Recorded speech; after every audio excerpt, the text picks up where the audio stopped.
सुप्रभात। ये 13 अगस्त 2022 है। एक पत्र ब्रैनम टैबर्नेकल भाई जोसेफ ब्रैनम की ओर से।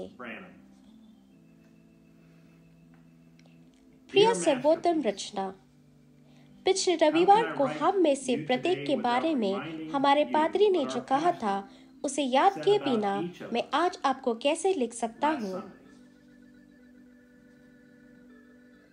लेकिन ये जानकर कि मैं जहाँ कहीं भी जा सकता हूँ, मेरा धरती पर ऐसा एक झुंड नहीं है जिसे मैं जानता हूँ जो इस झुंड की तरह जुड़ा हुआ है। होने पाए परमेश्वर हमें हमेशा के लिए इतना एक साथ कर दे कि आने वाले राज्यों में हम एक साथ हो सके, मेरी प्रार्थना है।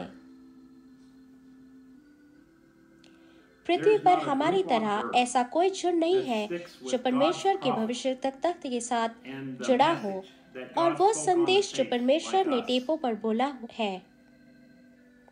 और क्योंकि हम हैं और हम उसके साथ और हमारे प्रभु यीशु मसीह के साथ उस नए राज्य में कभी अलग ना होंगे, यह इससे बेहतर नहीं हो सकता है। यह हमारे जीवन के सबसे महान दिन है।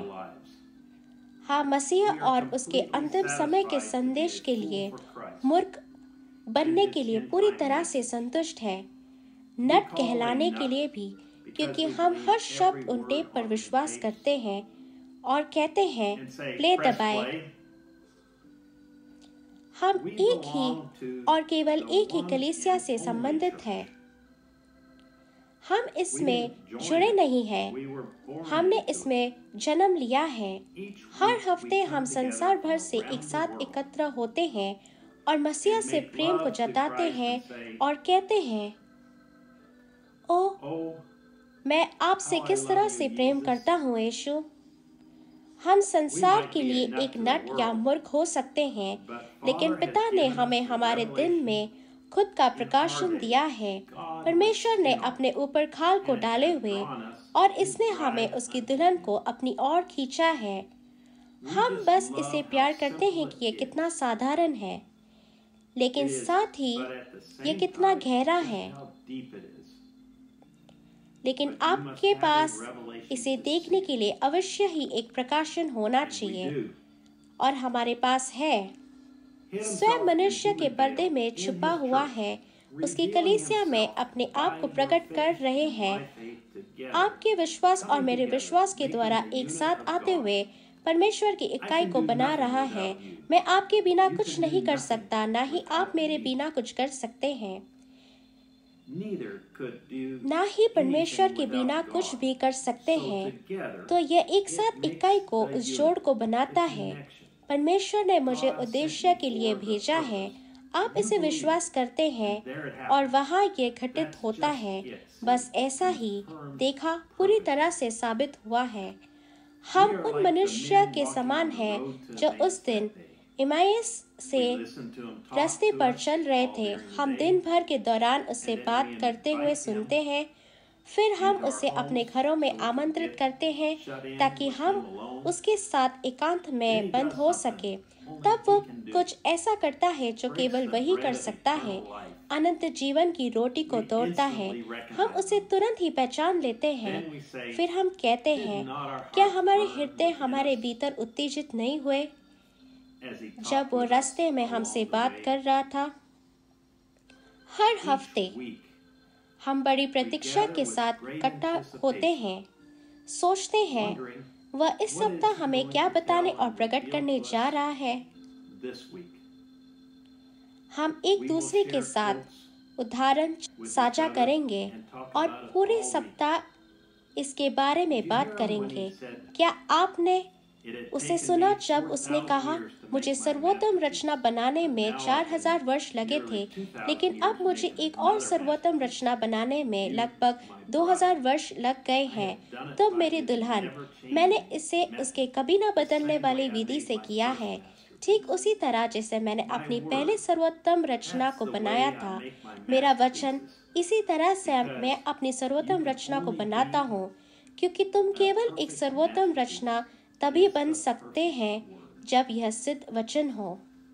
मेरे भाई, आप उस उदाहरण का गलत अर्थ ना लगाएं, परंतु एक क्षण के लिए सोचने की कोशिश करें। ईश्वर ने अन्य कोई सृष्टि नहीं बनाई।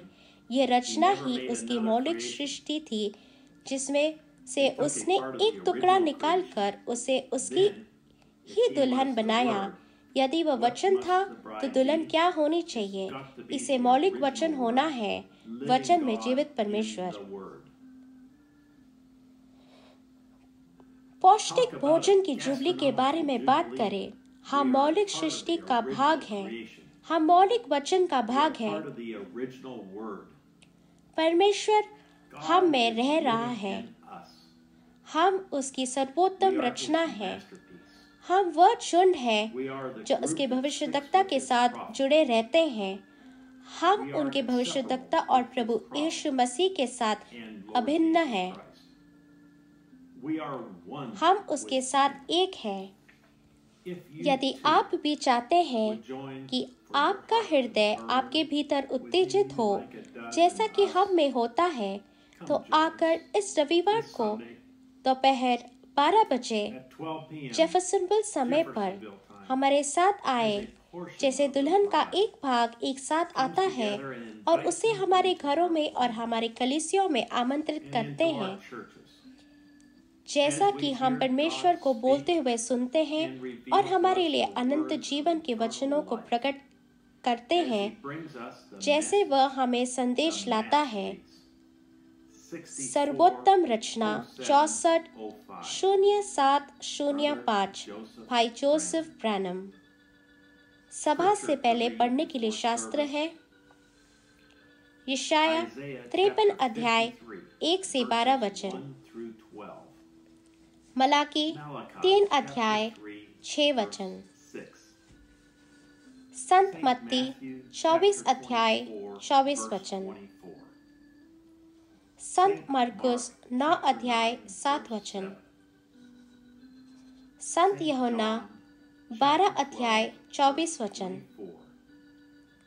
संत यूहन्ना 14 अध्याय 19 वचन। अगली बार तक परमेश्वर आपको आशीष दे और शालोम।